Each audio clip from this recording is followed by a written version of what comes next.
క్రీస్తు సంబంధి అయితే క్రీస్తు మాటల ప్రకారం నివసిస్తాడు, క్రీస్తు సంబంధి కానివాడైతే ఆయన మాటల్ని ఆచరించడు. వారి ఫలాల ద్వారా వారిని తెలుసుకోవచ్చు అని చెప్పబడింది. ఫలాలు ఏంటంటే ఇవే. తీర్పు తీరుస్తున్నావా? జాగ్రత్త, మార్చుకో ఈరోజు. ఏ కొలత కొలుస్తున్నావో జాగ్రత్త, మార్చుకో ఈరోజు.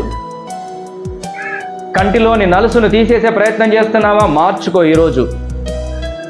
నీ ప్రతివాదుతో త్వరగా సమాధానపడే గుణాన్ని మార్చుకో ఈరోజు. ఇది క్రీస్తు చెప్పే బోధ. క్రీస్తులోనికి వచ్చిన తర్వాత మనము నూతన సృష్టి, కొత్తగా మారాము. కొత్తగా జన్మించినటువంటి శిశువు ఎలాంటి లక్షణాలు కలిగి ఉంటాడో అలాంటి లక్షణాలు మనం కలిగి ఉండాలి. ఇవి ప్రభు మనకు నేర్పిస్తున్నాడు. తీర్పు తీర్చొద్దు.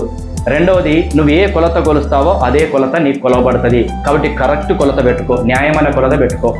నువ్వు మేలు చేస్తే నీకు మేలు జరుగుతుంది, కీడు చేస్తే కీడు జరుగుతుంది. కీడు ఎందుకు జరుగుతుందంటే దేవుడు అంటాడు, నువ్వు అదే చేసిన కాబట్టి నీకు అదే జరుగుతుంది అంటాడు.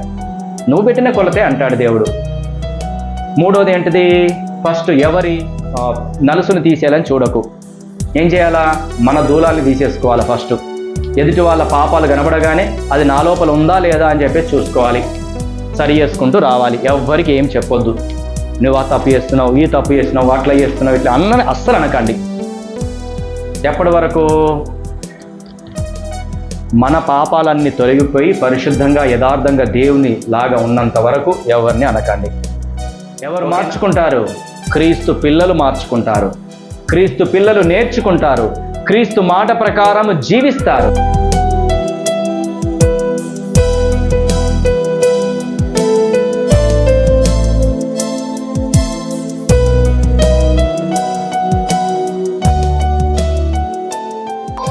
మత్తయి సువార్త 7వ అధ్యాయం 7వ వచనం చదువుదాము. మీరు తీర్పు తీర్చకుడి, అప్పుడు మిమ్మును గూర్చి తీర్పు తీర్చబడదు. చాలు, ప్రార్థన చేద్దాం.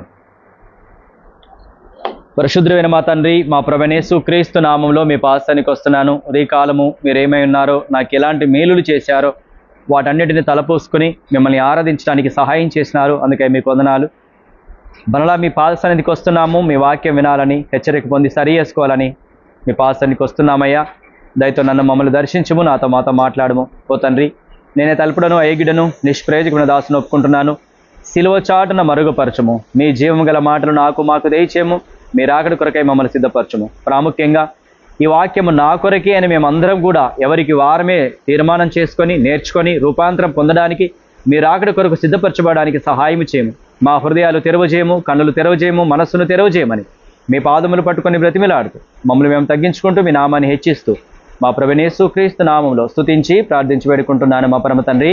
ఆమేన్. ఇక్కడ కొన్ని ఇన్స్ట్రక్షన్స్ ఉన్నాయి. కొండ మీది ప్రసంగము చాలా ఇంపార్టెంట్ ప్రసంగం అది. దాంట్లో ఈరోజు కొన్ని విషయాలు ప్రభు మనకి జ్ఞాపకం చేస్తున్నాడు. ఇక్కడ ఒక విషయాన్ని నేను చెప్తాను. నేను మా అమ్మా నాన్నలు చెప్పిన మాట వినాలా, లేకుంటే ఎవరో చెప్పిన మాట వినాలా? అమ్మా నాన్న వాళ్ళు చెప్పితే ఏది చెప్తున్నారో అదే వినాలి అన్న వాళ్ళు చేస్తాను. అంతేనా? మీరు ఎత్తరా? Okay, very good. ఎవరైనా కూడా తల్లిదండ్రుల మాట వినడమే మంచిది. వినాలా వద్దా చెప్పండి? మన ఈ లోక యాత్ర లోపల మన తల్లి కంటే తండ్రి కంటే మనల్ని ఇంకెక్కువగా ప్రేమించే వారు ఎవరు లేరు. ఇది గుర్తుపెట్టుకోండి. తల్లి తండ్రి మాట ఖచ్చితంగా ప్రతి ఒక్కరు వినాలి. వేరే వాళ్ళు చెప్తే వినొద్దు. వేరే వాళ్ళు ఏమైనా చెప్పారనుకోండి, అది తీసుకొచ్చి అమ్మ నాన్నకి చెప్పాలి. నేను చెప్పేది మీకు అర్థమవుతుందా?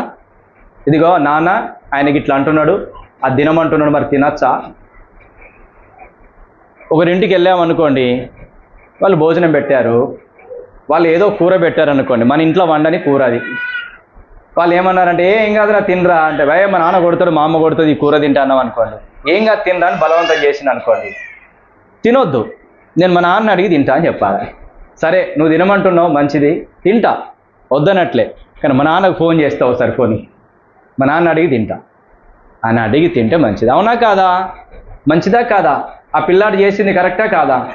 నాన్న మరి ఇదేదో తినమంటున్నాడు అంకులు, అది మంచిదే అంటున్నాడు, మరి నేను తినాలా అని అడగండి. అప్పుడు అదేంటో కనుక్కుంటాడు. నాన్న తినమంటే తినండి, వద్దంటే వద్దు. ఓకే, అట్లా చేద్దామా మనం? నాన్న మాట విందామా? సో ఇక్కడ 2 ఇన్స్ట్రక్షన్స్ నేను మీకు చెప్తాను. ఇదే బేస్ చేసుకొని 2 ఇన్స్ట్రక్షన్స్. మొదటిది, మన తండ్రి మాట మనం వినాలి. అంటే మన తండ్రి ఇప్పుడు ఎవరంటే యేసుక్రీస్తు ప్రభుల వారు చెప్తాడు, పాపము చేత ఉన్నప్పుడు సాతాను మనకు తండ్రిగా ఉంటాడు, కానీ ఎప్పుడైతే క్రీస్తులోనికి వచ్చినామో దేవుడు మనకి తండ్రిగా మారుతాడు. మీరు మీ అపవాది, మీ తండ్రి అపవాది క్రియలే మీరు చేస్తున్నారు అంటాడు.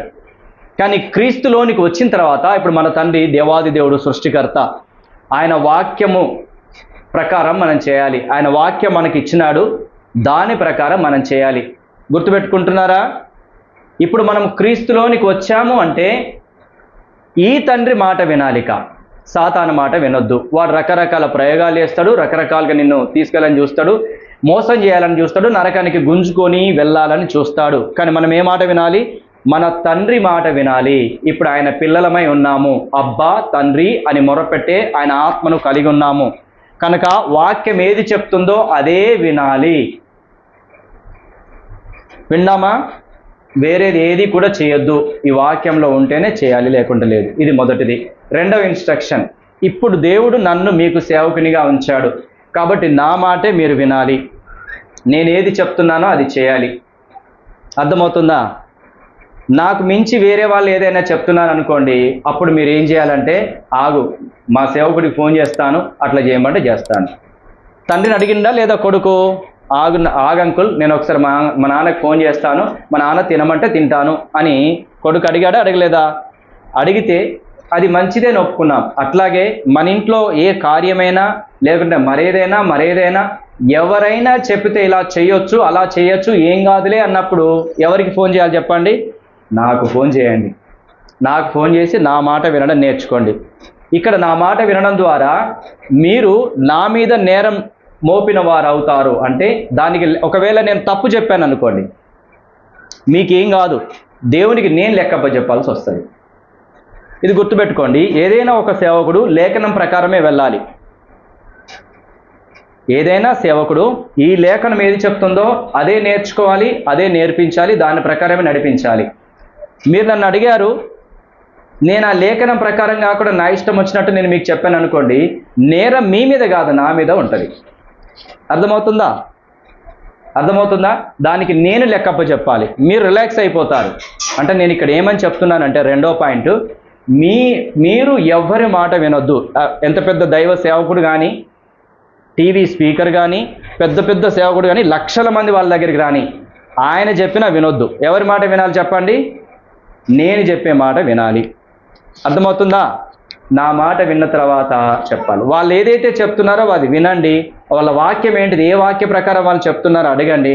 ఆ వాక్యాన్ని నా దగ్గర తీసుకొచ్చి చూపించండి. అన్న వాళ్ళు ఇలా అంటున్నారు, ఇలా చేయొచ్చు అంటున్నారు, ఇదిగో వాక్యం చూపిస్తున్నారు, మరలా నేను చేయొచ్చా చేయకూడదా అని నా మీద నిర్ణయం తీసుకోవాలి. నా మీద ఆధారపడే నిర్ణయం అనేది తీసుకోవాలి.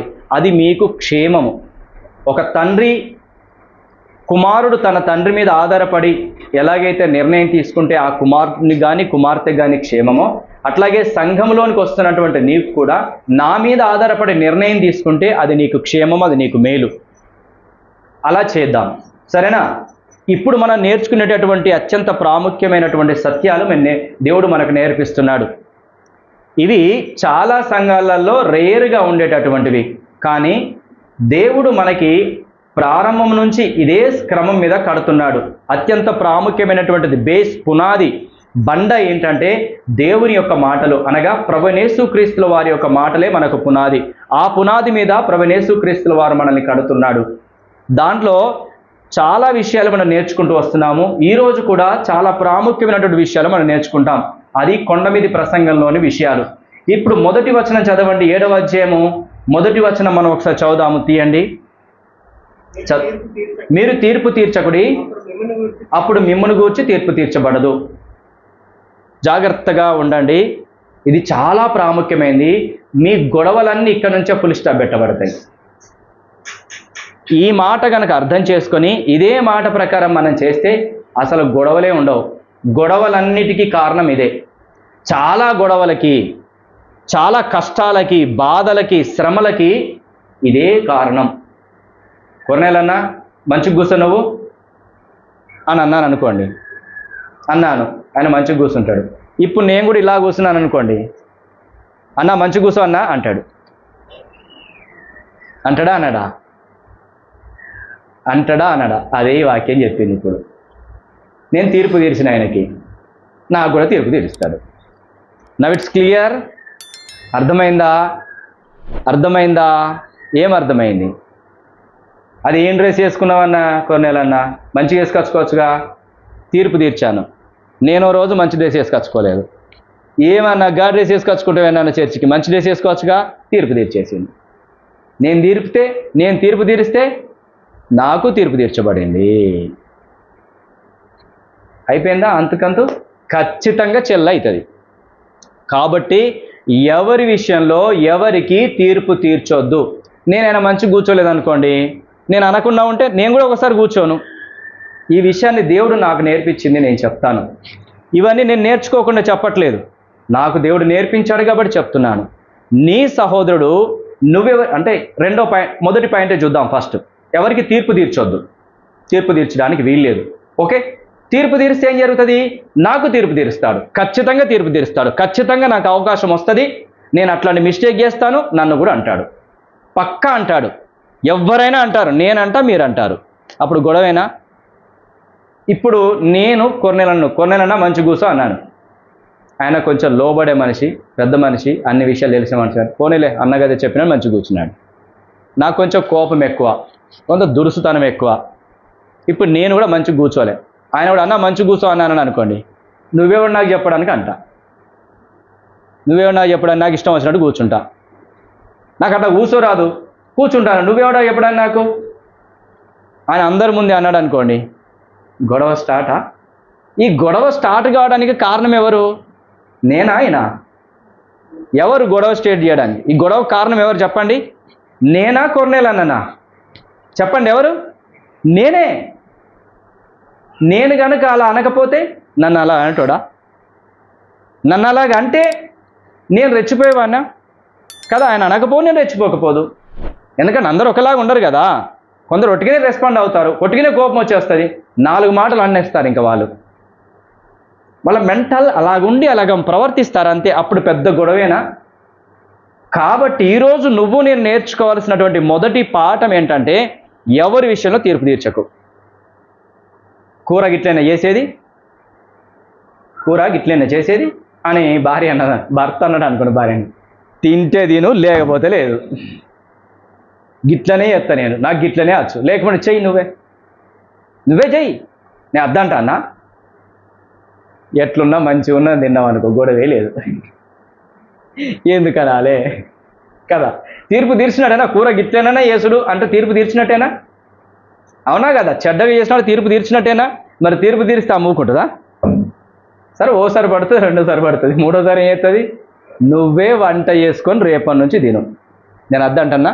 మీ అమ్మ మంచిగా చేస్తుంది, మంచిగా మీ అమ్మని పిలు, ఇద్దరం కలిసి తిన్నావు చక్కగా. ఆమె చేస్తుంది. అట్లయితే రోజు పొద్దున్న రమ్మను, వంట చేస్తుంది, పోతుంది. గొడవ స్టార్ట్ అయిందా? గొడవకి కారణం ఎవరు? భార్యనా, భర్తనా? భర్తనే. ఏం చేశాడు భర్త? తీర్పు తీర్చాడు. కాబట్టి ఫస్ట్ పాయింట్, ఎవరి విషయంలో ఎవరికి తీర్పు తీర్చొద్దు, వాళ్ళని వేలెత్తి చూపించొద్దు.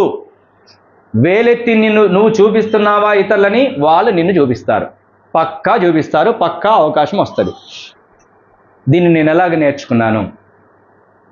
ఒకవేళ తీర్పు తీర్చాల్సి వస్తుంది, చెప్పాల్సి వస్తుంది, 2 కండిషన్స్ ఇక్కడ. ఫస్ట్ కండిషన్ చెప్తాను, తీర్పు తీర్చాల్సి వస్తుంది, చెప్పాల్సి వస్తుంది. అప్పుడు ఎలా చెప్పాలి అన్నది కూడా దేవుడు చాలా చక్కగా స్పష్టంగా వాక్యంలో రాసి పెట్టాడు.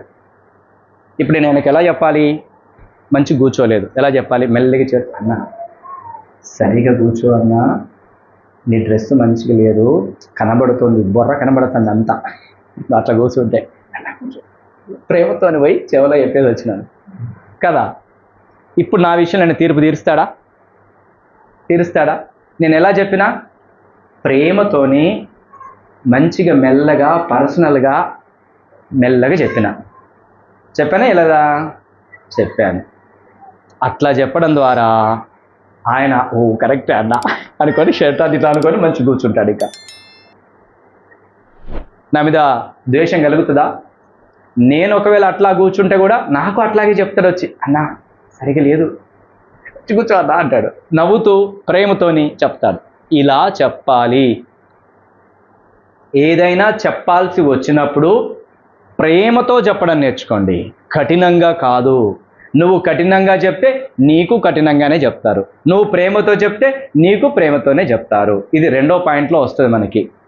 అయితే ఎందుకు అట్లా చెప్పాలి అన్నదే మొదటి పాయింట్. ఎందుకు అలా చెప్పాలి, ఎందుకు అట్లా చెప్పాలి? ప్రేమతోనే వెళ్ళి చక్కగా చెవిలోనే ఏదైనా విషయం చెప్పాల్సి వస్తే ప్రేమతోనే చెవిలో ఎందుకు చెప్పాల్సి వస్తుంది అంటే, మొదటి పాయింట్, నేను కూడా అలాంటి పొరపాటు చేస్తాను కాబట్టి. చేస్తానా చేయనా? నీ సహోదరుడు నీ సహోదరి ఏదైతే పొరపాటు చేస్తున్నారో మనం అదే పొరపాటు చేసే అవకాశం ఫ్యూచర్లో ఉంటుంది, ఖచ్చితంగా ఉంటుంది. కాబట్టి ప్రేమతోని చెప్తే అది మేలు అని వాక్యం చెప్తోంది.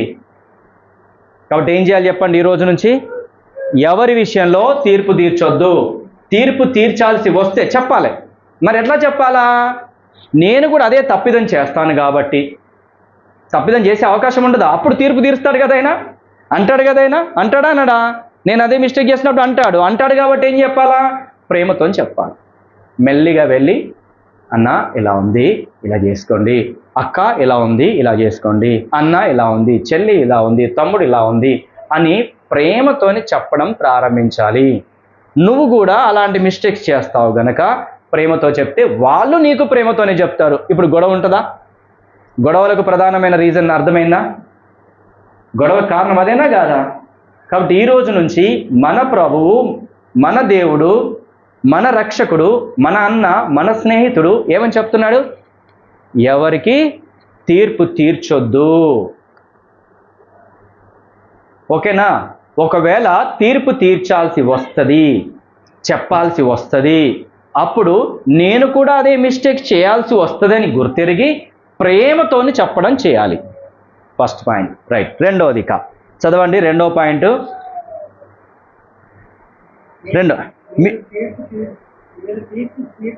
మీరు తీర్చు తీర్పు చొప్పుననే మిమ్మును గూర్చి తీర్పు తీర్చబడును, మీరు కొలుచు కొలత చొప్పుననే మీకును కొలవబడును. రెండో పాయింట్ ఏంటంటే, నేను ఎలాంటి తీర్పు తీరుస్తానో నాకు అలాంటి తీర్పే తీర్చబడుతుంది. ఇది గుర్తుపెట్టుకోవాలి ఎప్పటికీ. ఉదాహరణకి అశోక్ వాళ్ళకి చక్కెర కావాల్సి వచ్చింది అనుకోండి, అప్పుడు ఒక చిన్న గ్లాస్ పట్టుకొని వస్తారు కదా, ఒక గ్లాస్ పట్టుకొని వస్తాడు, చిన్న గ్లాస్ పట్టుకొని వస్తాడు. చక్కెర అయిపోయింది, ఒక చక్కెర ఇవ్వమంటే వాళ్ళ గ్లాస్ ప్రకారం చక్కెర ఇచ్చేసాను అనుకోండి. ఇప్పుడు మా ఇంట్లో చక్కెర అయిపోయింది, నేను ఈ బాటిల్ పట్టుకొని, మొన్న చక్కెర ఇచ్చాను కదండి, ఈ బాటిల్ పట్టుకొని పోయాను అనుకోండి, బాగుంటుందా? ఈ బాటిల్ పట్టుకొని పోతే బాగుంటుందా? ఈ బాటిల్ చక్కెర ఏంటంటే ఇస్తాడా? మొన్న ఏ కొలతతో ఇచ్చాడో అదే కొలతతో ఇస్తాడు తప్ప వేరే కొలత పెట్టాడు. ఓకేనా? నీవు కూడా ఏ కొలతతో తీర్పు తీరుస్తున్నావో అదే కొలతతో నీకు తీర్పు తీర్చబడుతుంది. 100% దేవుడు అలా చేస్తాడు. నువ్వు చేయవు కావచ్చు, నేను చేయగావచ్చు, కానీ దేవుడు నీకు అదే చేస్తాడు. అదే కొలత పెడతాడు. అదే కొలత ఎందుకోసం పెడతాడంటే, దేవుడు అన్యాయస్తుడు కాదు, దేవుడు న్యాయవంతుడు. దీన్ని ఎలా నేర్చుకోవాలంటే, ఉదాహరణకి అశోక్ నా దగ్గర పని చేయడానికి వచ్చాడు. పనికి నేను 10,000 కుదుర్చుకున్నాను అనుకోండి. ఈ పనులు చేయాలి, ఇవన్నీ చేయాలి, 10,000 ఇస్తాను అనుకున్నాం కదా. ఇది ఒడంబడిక. కొద్ది రోజులకి నేను లాస్ అయిపోయాను, అంత అయిపోయింది. నేను ఇంకోరి దగ్గరికి పని చేయడానికి పోయాడు అనుకోండి, అప్పుడు నేనేమంటాను వాళ్ళ దగ్గరికి, నాకు 20,000 జీతం కావాలని అనుకోండి. అదే పని సేమ్, వాళ్ళు ఏమంటారు, నేను 20,000 కావాలంటే దేవుడు ఎంత అంటాడు చెప్పు? ఆయనకేమో 10,000 ఇస్తావు, నీకేమో 20,000 కావాలి. ఇది ఎక్కడి కొలత? నీకు గదే 10,000. నువ్వే కొలత పెట్టినావో, నువ్వు కొన్ని రూల్స్ అండ్ రెగ్యులేషన్స్ చెప్పావుగా అశోక్కి, ఈ పని చేయాలి, ఇప్పుడు శాలరీ ఇస్తా, గింత అని చెప్పావు కదా. అవే సేమ్ నువ్వు పెట్టిన కొలతలే, నువ్వు పెట్టిన నియమాలే, నువ్వు పెట్టిన శాలరీ నీకు కూడా వస్తుంది అంటారు. నువ్వు ఏ కొలత అయితే పెడుతున్నావో, ఏ నియమాలు అయితే పెడుతున్నావో ఆ నియమాలు నీకే సంబంధించినవి. కాబట్టి నేను ఆయనకి ప్రేమ కొద్ది ఎక్కువ ఇచ్చి ప్రేమ కొద్ది అవన్నీ వేయించుకుంటే నాకు అలాగే జరుగుతుంది. అర్థమవుతుందా? ఇవి మన ఇంట్లో జరగాల్సినవి. ఏం జరుగుతుంది? ప్రేమ కొద్ది నువ్వు భార్యకి సహాయం చేస్తే భార్య కూడా ప్రేమ కొద్ది నీకు సహాయం చేస్తుంది. ప్రేమ కొద్ది నీ సహోదరునికి సహాయం చేస్తే సహోదరుడు ప్రేమ కొద్ది నీకు సహాయం చేస్తాడు. ఈ ఒడంబడిక అనేది కుటుంబంలో జరిగితే, ఈ ఒడంబడిక అనేది కుటుంబంలో ఇంప్లిమెంటేషన్ జరిగితే ఎంత మేలో ఎంత క్షేమమో కదా. అన్న తమ్మునికి సహాయం చేయడం, అప్పుడు తమ్ముడు అన్నకి సహాయం చేస్తాడు. అక్క చెల్లెకి సహాయం చేయడం, చెల్ల అక్కకి సహాయం చేస్తుంది. భర్త భార్యకి సహాయం చేయడం, భార్య భర్తకి సహాయం చేయడం జరుగుతుంది. కొలత ప్రకారం, ప్రేమ కొలత ఎక్కువగా చేయడానికి చెయ్యి, వారు కూడా నీకు ఎక్కువ చేయడానికి అవకాశం ఉంటుంది. ఇప్పుడు భేదాలు వస్తాయా? కొట్లాట్లు వస్తాయా? ఇబ్బంది జరుగుతుందా ఏ కుటుంబంలోనైనా కూడా? ఎక్కడ కూడా జరగదు. ఇవి పాటించట్లేదు గనకనే, ఈ కొలత అనేది మనకు అర్థం కావట్లేదు గనకనే మన గొడవలు వస్తున్నాయి. ఇప్పుడు నేను ఏమంటానంటే, గొడవ పెట్టుకునే అవకాశం ఉంటుంది. ఏంటి, నేను చక్కెర ఇచ్చాను కదా, నాకు ఇంత చక్కెర ఎందుకు ఇవ్వట్లేదు, నువ్వు అడిగినప్పుడు ఇచ్చాను కదా అని అంటాం. ఇది ఖచ్చితంగా జరుగుతుంది ఇళ్ళల్లో. మనమేమో ఒక కొలత పెడతాము, వేరే వాళ్ళ దగ్గరనేమో అట్లా అంటాం. అర్థమవుతుందా నేను చెప్పేది? ఇప్పుడు అశోక్ దగ్గర అదే గ్లాసు తీసుకొచ్చుకున్నాం కావచ్చు, కానీ వేరే వాళ్ళ దగ్గర తీసుకొచ్చుకునేటప్పుడు మనం వేరే అంటాం. ఉదాహరణకి దీన్ని కూడా అర్థం చేసుకోవడానికి ప్రయత్నం చేస్తాం. ఎట్లా అంటే, అశోక్ నాకు 1000 రూపాయలు కావాలన్నాడు. 1000 రూపాయలు కావాలని చెప్పేసి నేను అశోక్ దగ్గరికి వెళ్ళాను, 1000 రూపాయలు నాకు ఇచ్చాడు. ఓకేనా? అశోక్ 1000 రూపాయలు కావాలని పోతే 1000 రూపాయలు నాకు అప్పిచ్చాడు. అశోక్కి ఒక 5-6 నెలల తర్వాత డబ్బులు అవసరం పడ్డది, నాకు ఫోన్ చేశాడు. డబ్బులకి ఆగుతలేడు, రోజుకు 3 సార్లు ఎత్తాను ఫోన్. ఈయనగా ఇచ్చాడు పైసలు 1000 రూపాయలు, ఆగుతలేడు, దక్కుతలేడు ఇక అని ఆయన 1000 రూపాయలు ఆయనకు నేను ఇచ్చేసాను. ఇప్పుడు నాకేమైంది, నేను ఇంకోరికి రాజుకి అప్పిచ్చాను. రాజు నా దగ్గరికి వచ్చి 1000 రూపాయలు కావాలన్నాడు. 1000 రూపాయలు కావాలంటే రాజుకి నేను 1000 రూపాయలు ఇచ్చినాను. 5-6 నెలలు అయిపోయింది. ఇప్పుడు రాజుకు నేను ఫోన్ చేస్తున్నాను, రోజుకు 3-4 సార్లు ఫోన్ చేస్తున్నాను. ఇప్పుడు రాజు విషయంలో ఏమంటాడా, ఆ బిత్తిరి రాజు గారికి అనవసరంగా ఇచ్చిన గిన్నిసార్లు ఫోన్ చేయించుకుంటాడా, అడగక ముందే ఇవ్వాలని తెలియదు, బుద్ధి లేదు దానికి అని అంట.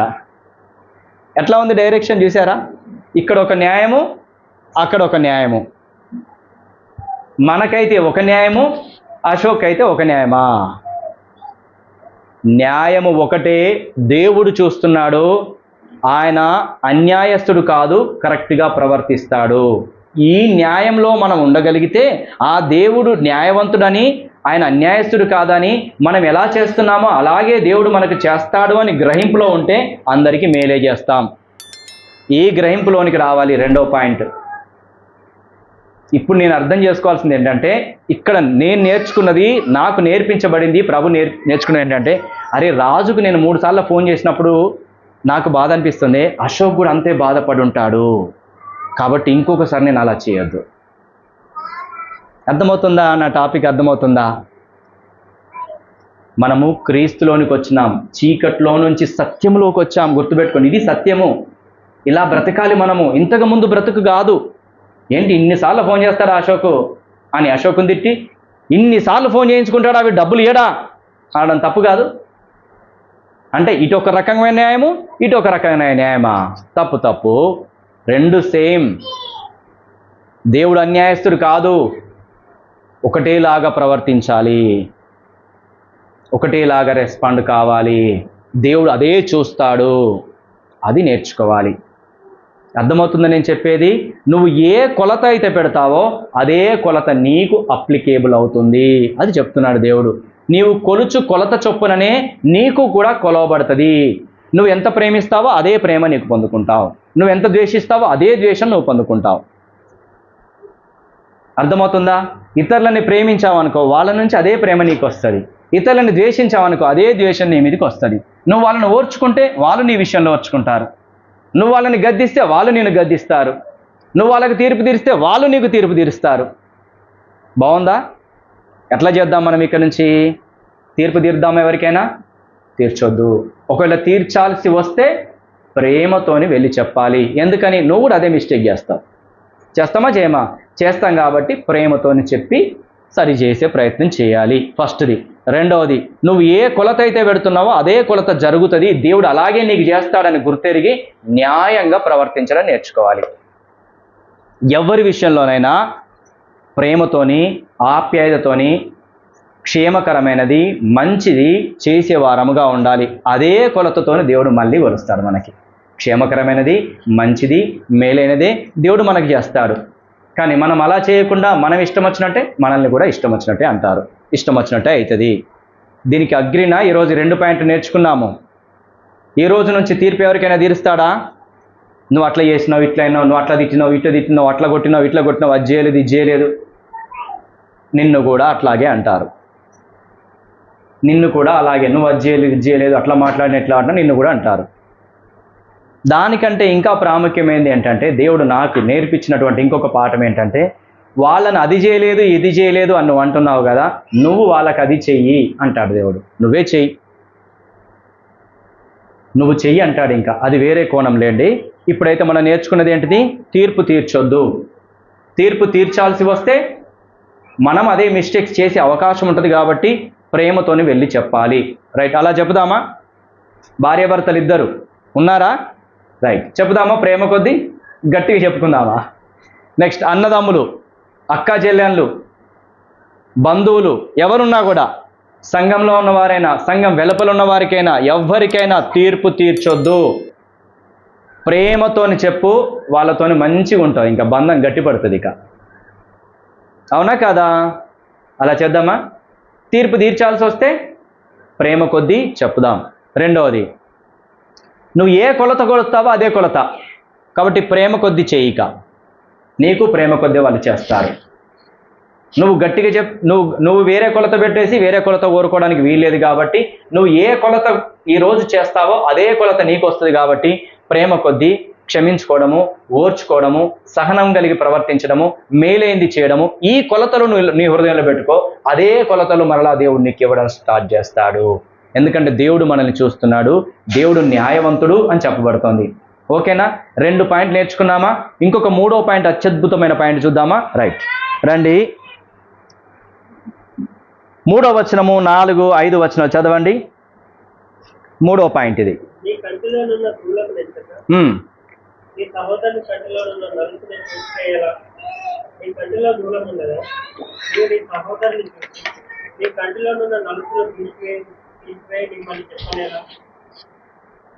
వేషధారి,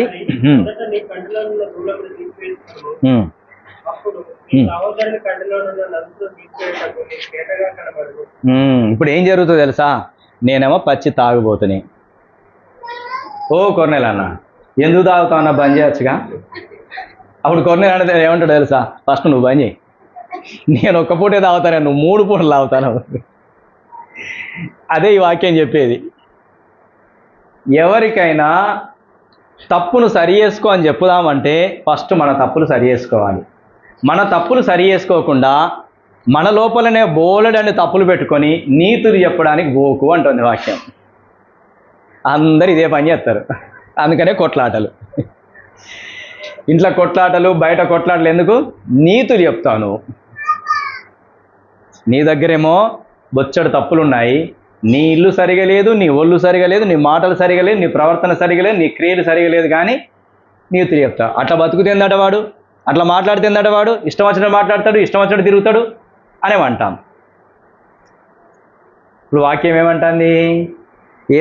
వాక్యము వేషధారి అని తిరుగుతుంది చక్కగా. ఒరే వేషధారి, నీ దగ్గర బొచ్చడు పెట్టుకొని ఎందుకురా వాని జోలికి వీని జోలికి వెళ్తావు?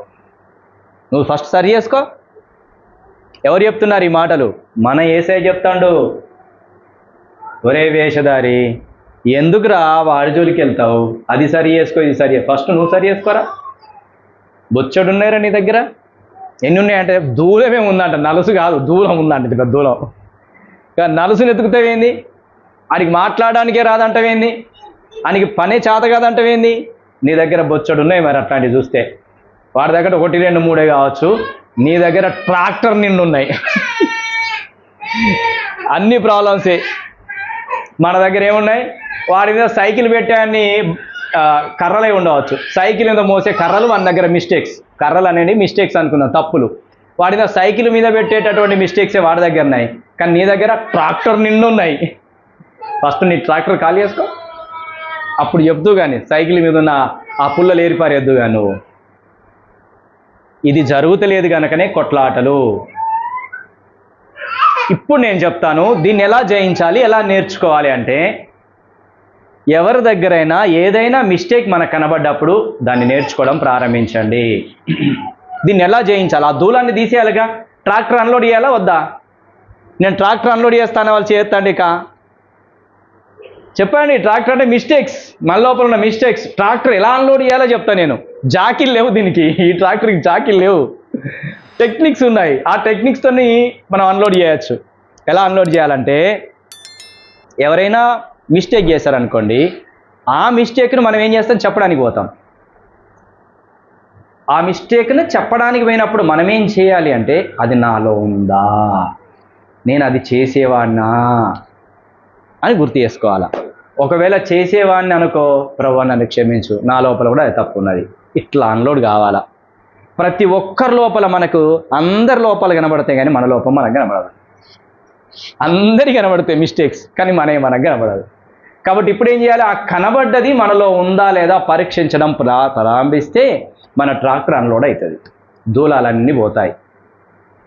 అప్పుడు ఇంటిలో ఒంటిలో ఎంత సంతోషమో కదా. ఎవరికేం చెప్పం, మనమే సరి చేసుకుంటాం. ఒకవేళ చెప్పాల్సి వస్తే ప్రేమతో చెప్తాం. ఇక ఫస్ట్ పాయింట్కి వస్తాం. ఇప్పుడు అన్నీ పోయాయి, ట్రాక్టర్ అన్లోడ్ అయిపోయింది, పరిశుద్ధంగా యథార్థంగా దేవుడు చెప్పినట్టుగా ఉన్నాం. ఇప్పుడు మనం ఏం చేస్తాం, ప్రేమతో పోయి, బ్రదర్ ఇలా ఉంది, సరి చేసుకుందాం మనం. నేను కూడా అలాంటి వాడిని ఇంతకుముందు, నేను అట్లా చేస్తూనే, కానీ దేవుడు నాకు జయం ఇచ్చాడు, నీకు కూడా జయం ఇస్తాడు, సరి చేసుకో అని ప్రేమతో చెప్తాము. ఆయనకి టెక్నిక్స్ చెప్తాము, ఆయన కొరకు ప్రార్థన చేస్తాము. దేవుడు ఆయనకి సహాయం చేస్తాడు, ఆ పాపంలో నుంచి విడిపించబడతాడు. ఒకవేళ లేకపోతే కొట్లాటలు స్టార్ట్. బ్రదర్ సరి చేసుకో, ఆ పని చేసుకో, ఈ పని చేసుకొని బతికితేంది, ఈ పని చేసుకొని బతికితే. నిజంగా అట్లాగే అంటారు. ఈడేం పని చేయడు కానీ నువ్వు ఆ పని చేయి, ఈ పని చేయి, సలహాలు ఉచితం. అవునా కదా చెప్పండి. అందరికీ ఫ్రీగా దొరికేది ఏంటంటే సలహాలు. ఈడేం చేయడు కానీ సలహాలు మాత్రం బలేగిస్తాడు. నువ్వు అట్లా చేయొచ్చుగా, ఇట్లా చేయొచ్చుగా, అట్లా బ్రతకొచ్చుగా, ఇట్లా బ్రతకొచ్చుగా, ఇది చేసుకోవచ్చు. కానీ సలహాలు ఇచ్చేవాళ్ళు మాత్రం ఉంటాడు, వీడు మాత్రం చేయడు. చేస్తాడా? చేయడు. ఈరోజు సలహాలు ఇవ్వడం మానేయి, ఎదుటి వాళ్ళ లోపాలు చూసి సరిచేయడం మానేయి, సరి చేసుకోవడం ప్రారంభించు, సలహాలు తీసుకోవడం ప్రారంభించు. ఇవి రెండు చేయి. ఇతరులు సలహాలు తీసుకో, మంచిది, చేయమనట్లే సలహా తీసుకో, అంతే. వాళ్ళు చెప్పింది ఏదో ఆలోచన, చెప్పింది ఏదో చూడు, అంతే. మంచిదైతే చేయొద్దు కానీ, నచ్చితే చేయొద్దు కానీ, క్షేమకరమైతే చేయొద్దు కానీ. రెండవది, ఎదుటి వాళ్ళ లోపాలు చూసి సరి చేసుకో అని చెప్పడం మానేసి సరి చేసుకోవడం ప్రారంభించాలి. అట్లా చేద్దామా? నేర్చుకుందామా? ఇవి చాలా ప్రాముఖ్యమైనవి. నెమ్మది సమాధానంతో బ్రతకాలంటే ఇవే. నేను క్రీస్తులోనికి వచ్చిన తర్వాత యేసుక్రీస్తు ప్రభువుల వారి వాక్యం ఏమని చెప్తుందంటే, నా శాంతిని మీకు అనుగ్రహిస్తున్నాను, లోకమిచ్చినట్టుగా కాదు, నా శాంతిని నీకు అనుగ్రహిస్తున్నాను అన్నది. అంటే అర్థం ఏంటిది? బాగా సమస్యలు ఉన్నాయి, ఇబ్బందులు ఉన్నాయి నాకు, నేనేం చేస్తాను తెలుసా? పోయి సాయంత్రం పోయి ఇంత బాటిల్ తీసుకొచ్చుకొని తాగుతాను, అబ్బా అన్నీ మర్చిపోతాను. ఇక ఎంతసేపు? ఒక రోజుగా, కొన్ని గంటలే రిలాక్స్, సమస్యలు లేవు, బాధలు లేవు, ఇక అన్నీ తాగి చక్కగా వంట అయిపోయింది. మళ్ళీ ఉంటాయా తెల్లారగానే? మళ్ళీ స్టార్ట్ అయినా? లేకుంటే సినిమా చూస్తా, సినిమా చూసినప్పుడే అన్ని బాధలన్నీ మర్చిపోతాను. మళ్ళీ సినిమా అయిపోగానే మళ్ళీ బాధలు స్టార్ట్ అయితే కావా? గేమ్ ఆడతారు కొంతమంది, బాధల నుంచి మర్చిపోవడం కొరకు గేమ్స్ ఆడుతూ ఉంటారు. మళ్ళీ గేమ్ అయిపోగానే మళ్ళీ బాధలు స్టార్ట్. ఈ లోకం ఇచ్చేటటువంటి శాంతి, సమాధానము, నెమ్మది కొన్ని గంటలే. తాగడం ద్వారా కొన్ని గంటలే నెమ్మది, గేమ్ ఆడడం ద్వారా కొన్ని గంటలే నెమ్మది, సినిమా చూడడం ద్వారా కొన్ని గంటలే నెమ్మది. కానీ మన ప్రభు ఎలాంటి శాంతిని, సమాధానాన్ని ఇస్తా అంటున్నాడు? నా శాంతిని నీకు అనుగ్రహిస్తున్నాను, లోకం ఇచ్చినట్టుగా కాదు, నా శాంతిని నీకు ఇస్తానన్నాడు. అప్పుడు నేను అడిగాను, ఏది ప్రభువా? నమ్ముకుంటే శాంతి లేదు, గట్లే ఉన్నా కదా అన్నాను. శాంతి ఇస్తానన్నావు, ఏది నీ శాంతి? లోకం ఇచ్చే శాంతి తాగడము, జూదము, ఏదో చేస్తే కొద్ది రోజులు, కొన్ని గంటలు హ్యాపీగా ఉన్నాను. కానీ నువ్వేమన్నావు? నా శాంతిని నీకు అనుగ్రహిస్తానన్నావు. ఏదా శాంతి? నాకు ఇంకా బాధలు, సమస్యలు, నిందలు, అవమానాలే ఉన్నాయి కదా, ఎట్లా పోవట్లేదు కదా. అని ప్రార్థించినప్పుడు ఇవన్నీ చూపించాడు. అర్థమైందా? ఇవన్నీ నువ్వు చేయి, 100% నీకు శాంతి వస్తుంది. నువ్వు క్షమించి చూడు, నీ హృదయం నిండా నెమ్మది ఉంటుంది. నువ్వు ఓర్చుకొని చూడు, హృదయం నిండా సంతోషం ఉంటుంది. నువ్వు క్షమాపణ అడిగి చూడు, ఎంత నెమ్మదో. ఇవి బేసిక్స్. శాంతి, సమాధానము, నెమ్మదికి ఇవన్నీ బేసిక్స్. క్షమించు, క్షమాపణ అడుగు, సహించు. ఇదిగో ఎదుటివారి తప్పులు ఎత్తి చూడకు, సరిచేయాలని చూడకు, సరి చేసుకోవడానికి ప్రయత్నం చేయి. ప్రేమతోని వారికి సలహా ఇవ్వు, కానీ కమాండ్స్ చేయకు, ఆజ్ఞాపించకు. ఇవన్నీ చేయకపోతే నెమ్మది ఉంటుందా ఉండదా చెప్పండి? ఇక ఇవన్నీ చక్కగా మనం పాటిస్తున్నాం అనుకోండి, క్షమించడము, క్షమాపణ అడగడము, ఓర్చుకోవడము, సహించడము, ఇతరుల తప్పులు ఎన్నక న్యాయంగా వారికి చెప్పడము, ప్రేమ కలిగి చెప్పడము చేస్తున్నాం అనుకోండి, మనకి ఎందుకు బాధ ఉంటుంది చెప్పండి? అరే అడిగేదో ఇంకొక లాజిక్ చెప్తాను, ఇంకొక లాజిక్, మంచి లాజిక్. ఒకైనా ఫోన్ చేసి జీవితంలో జరిగినటువంటి పాఠాలను మీకు చెప్పేది, అనుభవపూర్వకంగా అనుభవించి నేర్చుకున్న పాఠాలు చెప్తున్నాను, స్టోరీస్ కాదు ఇది. ఒకైనా ఫోన్ చేసి, అన్న నువ్వు మీ ఇంటి దగ్గర ఉండి నేను వస్తున్నాను నేను దగ్గరికి మాట్లాడడానికి అని కొంచెం సీరియస్ వాయిస్ అని చెప్పాడు అనుకోండి, వాడు ఎందుకోసం వస్తున్నాడు? నాకు నేను పరీక్ష చేసుకుంటాను. ఏమని పరీక్ష చేసుకోవాలి? వాడు సీరియస్ వాయిస్తోని నీ ఇంట్లోనే ఉండు, నీ దగ్గరికి వస్తున్నాను అని ఫోన్ చేశాడు అనుకోండి. ఇప్పుడు ఇమ్మీడియట్గా నేను ఎలా నేర్చుకున్నానంటే, ఆయన విషయంలో నేను తప్పు ఎక్కడైనా చేశానా, తప్పుగా ఆలోచన చేశానా, తప్పుగా మాట్లాడానా, ఎవరితోనైనా తప్పుగా మాట్లాడానా, ఆయన విషయంలో ఎవరితోనైనా తప్పుగా ఆలోచన చేశానా, ఇవన్నీ రికగ్నైజ్ చేసుకునేవాడిని. అర్థమవుతుందా? నాతో ఏమన్నాడు సీరియస్గా? ఇంట్లోనే ఉండు నేను వస్తున్నాను అన్నాడు, పెట్టేశాడు అంతే. ఇప్పుడు నేనేం ఆలోచన చేయాలా? దేవుని ఎదుట ఆయన విషయంలో నేను ఎక్కడైనా మిస్టేక్స్ చేశానా? ఎవరు చూస్తున్నారు నన్ను? దేవుడు చూస్తున్నాడు. ఎవరితోనైనా ఆయన గురించి చెడ్డగా చెప్పానా? చెడు అంటే అడుగుతాడు కదా వచ్చి, నువ్వు ఆ పనాలు ఆయనతో అట్లా అన్నావట, నీకేం తెలుసని అన్నావు అంటాడు. లేకుంటే నువ్వు అట్లా అన్నావట, ఇట్లా చేసావట నా గురించి అని అడుగుతాడు కదా. రకరకాలుగా మాట్లాడి ఏం మాట్లాడదో తెలియదు, నన్ను ఏమంటాడో తెలియదు, ఏం ప్రవర్తిస్తాడో తెలియదు. కాబట్టి ఇప్పుడు నేనేం చేయాలా? దేవుని దృష్టిలో ఆయన విషయంలో నేను ఎలాగున్నానని పరీక్ష చేసుకోవాలి. నేను మీకేం చెప్తున్నానంటే, శాంతి, సమాధానము, నెమ్మదితో కొట్లాటలు లేకుండా ఉండడం గురించి చెప్తున్నాను. అలాగా ఆయన నాతో అన్నప్పుడు దేవుని ఎదుట నేను సరిగా ఉన్నానా లేదా అని పరీక్ష చేసుకొని నేర్చుకోవాలి. సరిగా ఉంటే భయపడాల్సిన అవసరం లేదు. ప్రభువా, ఆయన గురించి నేను చెడుగా ఆలోచన చేయలేదు, చెడుగా ఎవరికి చెప్పలేదు, నేను సరిగానే ఉన్నాను, రాని మాట్లాడతాను. దేవుడు చూసుకుంటాడు ఇంకా కదా. ఆయన నన్ను ఒకవేళ కనుక అన్నా, నువ్వు అట్లా అన్నావాటి ఇట్లా అన్నావంటే, నేను యథార్థంగా దేవుడు నన్ను చూస్తున్నాడు, నేను దేవుని ఎదుట యథార్థంగా ఉన్నాను, నువ్వు అన్నానంటున్నావు, నాకైతే తెలియదు, నేనైతే అనలేదు అని చెప్పొచ్చు. ఒకవేళ నిజంగా నేను అనుంటే, ఎవరితోనైనా ఆయన గురించి చెడుగా అనుంటే, ఇప్పుడు నేనేం చేయాలి చెప్పండి? ఇక దేవుని ఎదుట పరీక్ష చేసుకున్నాను, నేను అతని గురించి చెడుగా అన్నాను, వాస్తవమే అతను వస్తున్నాడు మాట్లాడడానికి. ఇక ఇప్పుడు ఆయన విషయం నేనేం చేయాలా చెప్పండి? ఏం చేయాలా? నాకు సమాధానం కావాలి, నాకు నెమ్మది కావాలి. నేను ఆయన విషయంలో నేనేం చేయాలి చెప్పండి? క్షమాపణడానికి సిద్ధంగా ఉండాలి. అన్నా నన్ను క్షమించు, వాస్తవమే అని అన్నది, అప్పుడు నెమ్మది ఉంటుంది. నీకు ఇష్టం వచ్చిన పనిష్మెంట్ ఇవ్వచ్చు, నేను సిద్ధమే, నేను అన్నది వాస్తవమే, నన్ను క్షమించు, దయచేసి నన్ను క్షమించు, కాళ్ళు మొక్కమంటే కూడా నేను మొక్కుతాను, నన్ను క్షమించు అని నిజంగా అంటే సమాధానం ఉంటుందా ఉండదా? ఇక అది జరగాల. క్రీస్తులోనికి వచ్చిన తర్వాత అది జరగాల. అనొద్దు, ఇతరుల విషయంలో చెడుగా ఆలోచన చేయొద్దు, చెడుగా ఇతరులకి ప్రచారం చేయొద్దు. చేశావా? తప్పును ఒప్పుకో, అది క్షేమం. అదే మన ప్రభు మనకు నేర్పించేది. క్రీస్తులోనికి వచ్చిన తర్వాత మనము నూతన సృష్టి, కొత్తగా మారాము. కొత్తగా జన్మించినటువంటి శిశువు ఎలాంటి లక్షణాలు కలిగి ఉంటాడో అలాంటి లక్షణాలు మనం కలిగి ఉండాలి.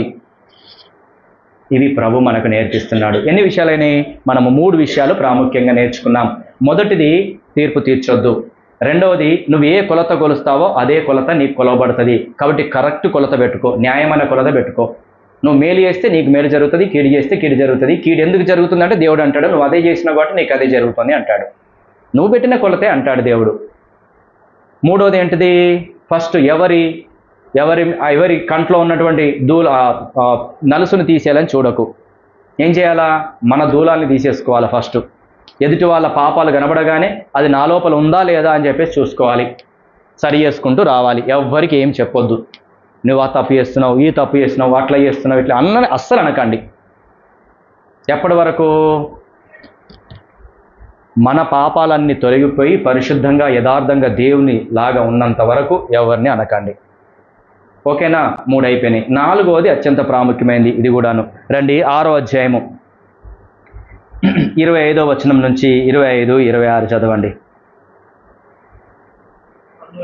అందువలన నేను మీతో చెప్పినది ఏమనగా ఏమి తిందు.